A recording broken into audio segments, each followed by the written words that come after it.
Hey guys, and welcome to part 7 of Spyro the Dragon. We're now in the Beastmaker's homeworld. Last part we did the... what homeworld was it? Magic Crafters, and that was one of my favorites. And now we're in Beastmakers, and this is probably where the game starts to get pretty difficult in terms of level design, enemy design, and overall just finding where all the gems are and stuff like that for 100% completion. And yeah, it can trip a lot of people up their first time. I know it did for me, especially with the enemies and stuff. The first of which being these electric guys that spark the entire floor, and if you step on it while it's blue, you get electrocuted, and that's not good. But yeah. Nasty Nork is turning our swamp into an electrified junk heap. And it used to be so beautiful. I'm sure it was. The first thing you'll notice right away is that all the dragons in this homeworld love their swamp, they love their home, and they're always gushing about how beautiful this home is, even though it looks like a really rundown, green, boring, dull place, you know, so... and Spyro, I think, is the perspective of the player in this case, because he thinks the complete opposite. He thinks this place is a super dump, and the first thing he wants is to get out of here, so... we're gonna do Spyro a favor and try to do all this as fast as possible, that way he can leave. There's other enemies in this level that are these, I don't know if they're pigs, warhogs. They're pretty difficult and you can't charge into them because they're too big, so make sure you flame them, and they go down pretty easy otherwise, so.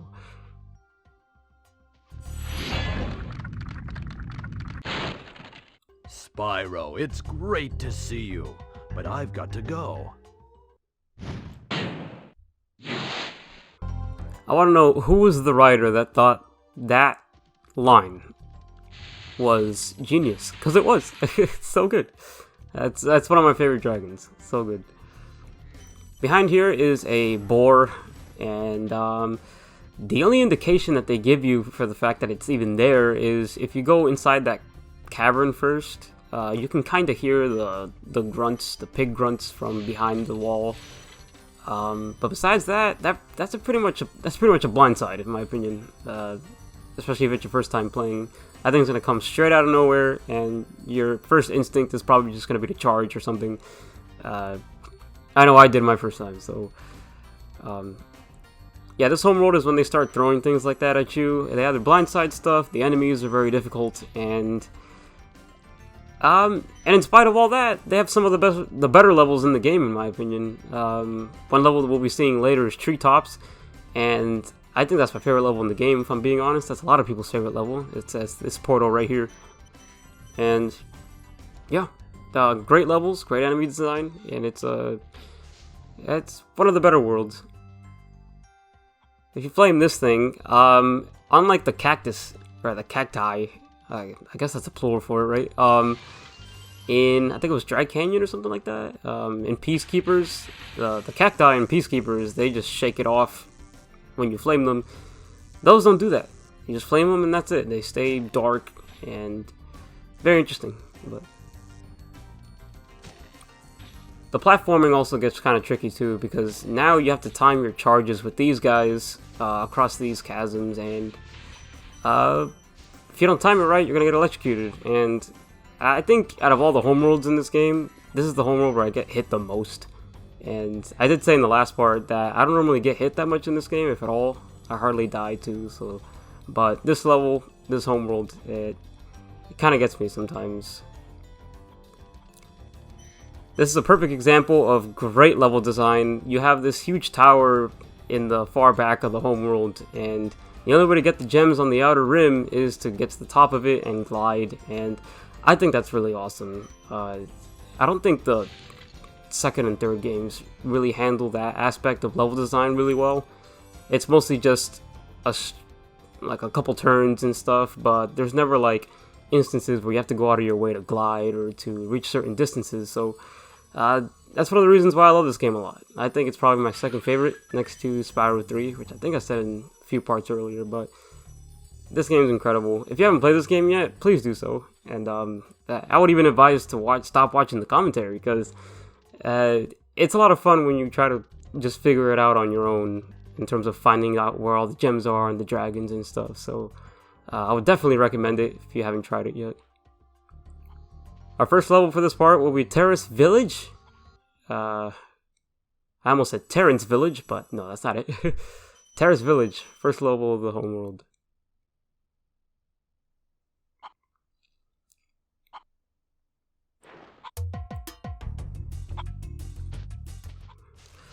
First enemy of business is these shocker guys. I think the homeworld bases a lot of things on electricity, especially the enemy types.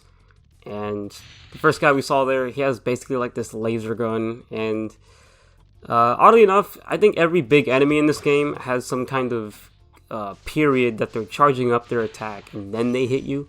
I think the easiest to do that is the big Norks and like, let's say like Dark Hollow or something like that. You have an ample amount of time to flame them before they hit you with their clubs and stuff. But these guys, I would say the reaction time for it is like kind of medium. They don't really shoot that thing out too quick. So as long as you do it beforehand, don't get too close to them obviously, because if you do then you might get hit. But they're not too hard. And there's also these bolt beams. I don't know what to call that attack. They shoot electricity at you, basically. Those, they tend to shoot those things out really quick. I would advise just charging into them. Like, don't even stand in front of them, because if you stand a certain distance from them, that's when they start to do their little charge thing. And you can tell when they're going to start it, because before they attack you, they kind of move their turrets to the left side.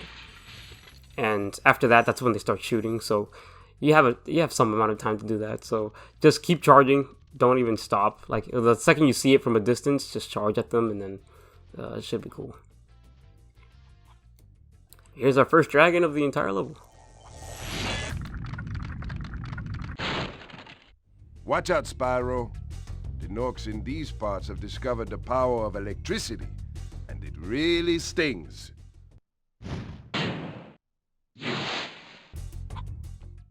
Yeah, so like that dragon explained, pretty much all the enemies have electricity, and yeah, you just gotta be careful.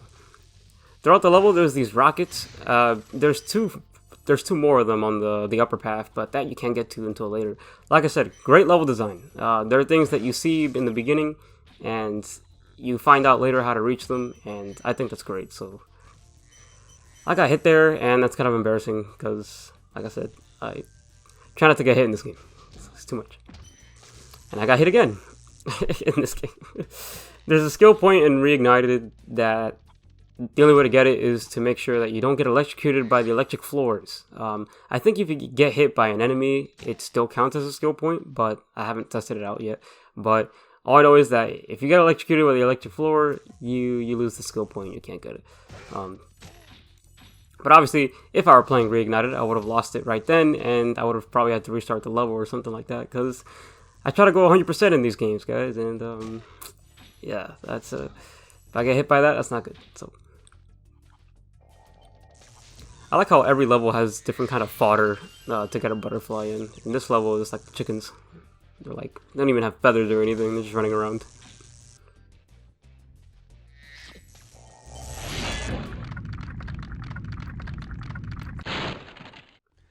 Good job, Spyro. One day you'll be able to tell all the dragons about your amazing adventures. Sure, but what I'd really like to do is get out of this swamp.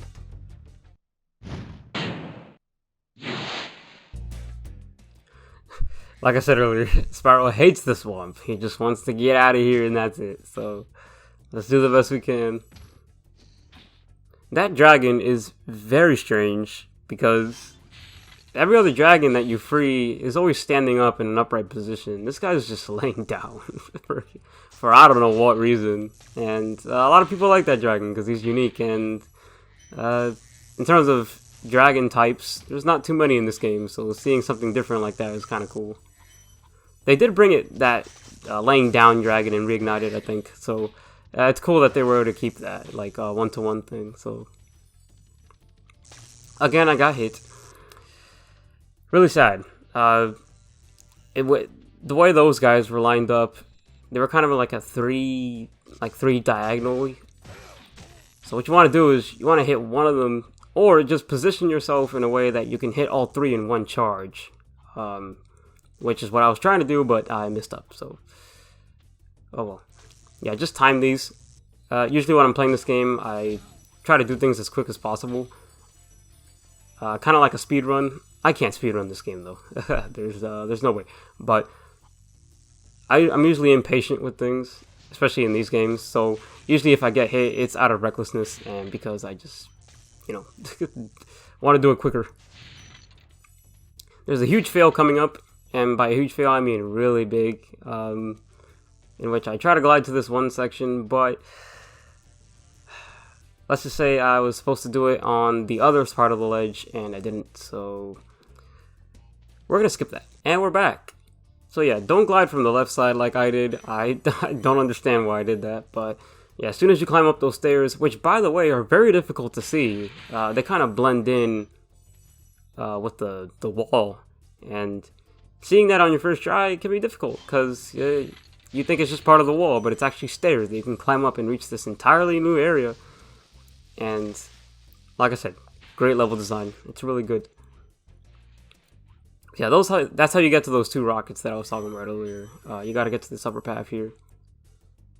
And in terms of gems that are outside, I think that's it. So we're just going to go all the way back to the end and get the last few remaining gems. So one thing to note, whenever Sparks gets hit, he always changes colors and stuff, but I've always liked, I've always preferred the blue color of Sparks, because when he turns blue, all the I don't want to say glitter, like dust, I guess, it's a fairy dust. The fairy dust that he carries, it turns like into this rainbow color, and I don't know, it just looks really cool. I wish he always had that, you know, but here we go, ready? 400, cool. Gold. Let's get out of here. But yeah, that level's pretty difficult, especially with all the electric stuff, the electric floors. If I remember correctly, I think that's the last time we see the electric floor stuff. We don't really see that in any of the other levels, so if you guys had trouble with that, then you don't have to worry about that anymore, at least I hope not. I do like how the homeworlds keep like the enemies and stuff. You don't really see that in the second and third games. They don't even have enemies in the homeworld, so it creates somewhat of a challenge compared to the rest of the game.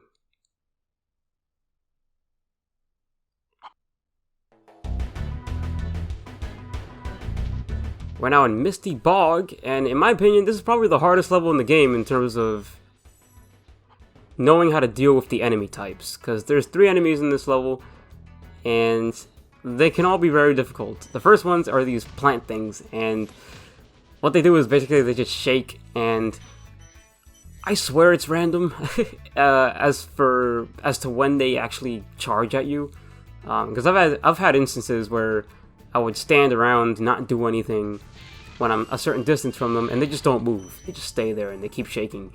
But I've had other instances where I would do that exact same thing, and then they just charge at you without any indication. So be careful with that. Just time it, and you should get it before it reaches you and stuff. But these guys are the attack frogs, and they're infamous for being probably the hardest enemy type in the game. They're very fast. If you go close to them at all, they'll just lash at you with their tongue, and it's very difficult. If you try to charge into them, that's a big no. If you try to charge into these things, that's a big no. Actually, now that I think about it, I don't think I've ever charged into these things. I've just always flamed them. Because I think since they have their mouth open, if you try to charge at them, it's just not going to work. So make sure you don't do that.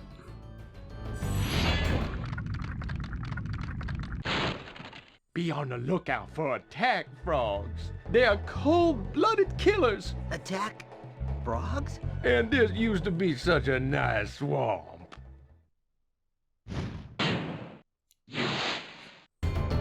They love their swamp. But like that guy said, the attack frogs, they're pretty quick, so the second you see them, what I like to do is I try to be a certain distance away from them, because if you go close at all, they're just gonna lash at you with their tongue, and it'll really suck. So I've never done a no damage run of this level before, and I was really hoping I would get it on this playthrough, but as you saw there, I mistimed my triangle button and I just dropped in the water. And I have done a no damage run with like in certain sections of the level. Like I've gone through the beginning of the level without getting hit. I've gone through the middle of the level without getting hit. You know, stuff like that. But in terms of a full run through of the stage, never done a no damage run, and it's kind of sad because that's probably like a huge achievement to do, especially with this level, because like I said, it's probably the hardest level in the game. So if you got a no damage run in this stage, you're basically like the best. You know. So what I recommend here, don't glide in the middle, because obviously those frogs are in the way. Glide to the left like I did, and then just flame them each individually, and then you should be fine. What makes these guys very difficult, especially in this room, is their placement. Their placement can be really bad. I got really lucky there, and those first 3 or 4 frogs were basically lined up for me to just flame all of them at once. But it's not always that. Wow, that guy just clipped through the floor. He went into the Shadow Realm or something. But yeah, if you're not lucky, they can be positioned in such a way that it becomes very difficult to hit them. As you can see right there, like, big no. Usually what I like to do when I play this game is I try to do a no damage run of this room, because it's probably the hardest room in the game in terms of getting through it with enemy design and stuff. So it really sucks that I got hit there, but oh well. Thanks for releasing me. It seems like I've been trapped in here since I was your age. No, no. Why, I remember... gotta go. That dragon was like, bye. So great. Like I said, I love Spyro's dialogue in this game. It's so great. It's something that the Reignited trilogy just didn't capture really well, was that snarkiness slash attitude slash don't want to be here kind of mood, I guess. They tried to play it up as something childish in the Reignited trilogy, which is fine because the redesign of Spyro in that game kind of meshed well with that kind of attitude and stuff. So, but in this game, snark the entire game, and it's so great. But yeah, like I said, those attack frogs, even if you're a slight distance away, their tongue can reach a pretty long way. So just walk up to them, flame, and that's it. Just make sure you flame a little bit earlier. Thank you for releasing me.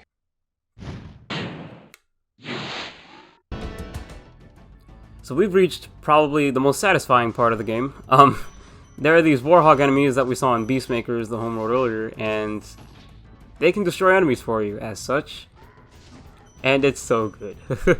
I love how they made the enemies in this game interact with other enemies in such a way that, you know, they interact. I've never seen those guys run at you, so that was kind of scary. And I've played this game for years and never knew that.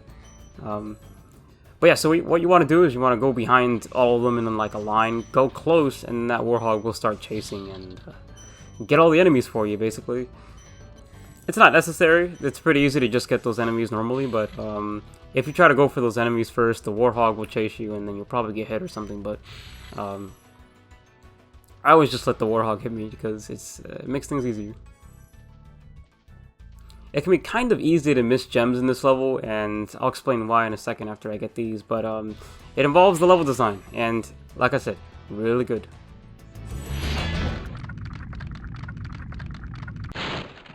I'll tell you what to do with those creatures. Smash them, Spyro! Stamp them out and squish them and squash them! How about charge them and flame them? We are dragons after all.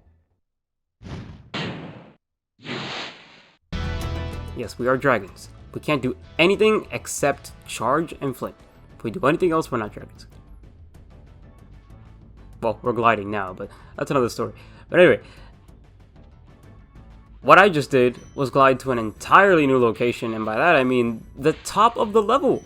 We're on the top of these structures, these buildings, and it's so great. And that's not something that you can find out very easily on your first try. Like, you'll probably look out in the distance and see all the gems up here, but you're like, how do I get up? And if you just put 2 and 2 together, you'll realize, hey, let me just try to get on top of all these platforms that you would think you wouldn't be able to do in a video game. And sure enough, it works. You can just go on top and glide over here, and that's great level design. It's one of my favorite stages because of that, even though it's really hard. And that's it. We got all the gems, dragons. One thing that's really cool is that to get to the return home portal in this level, you can actually glide straight from up here to the return home portal. So that's exactly what I'm going to do. And there it is. Cool beans.